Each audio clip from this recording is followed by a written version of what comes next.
diferente,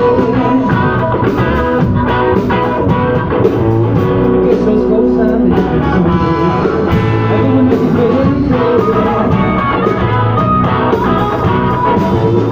y te olvidas del pasado, solo disfruta el presente.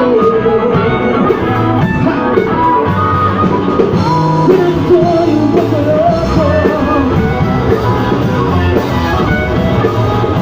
aunque no me lo propongo, pero dame tranquilo, me voy para el fondo.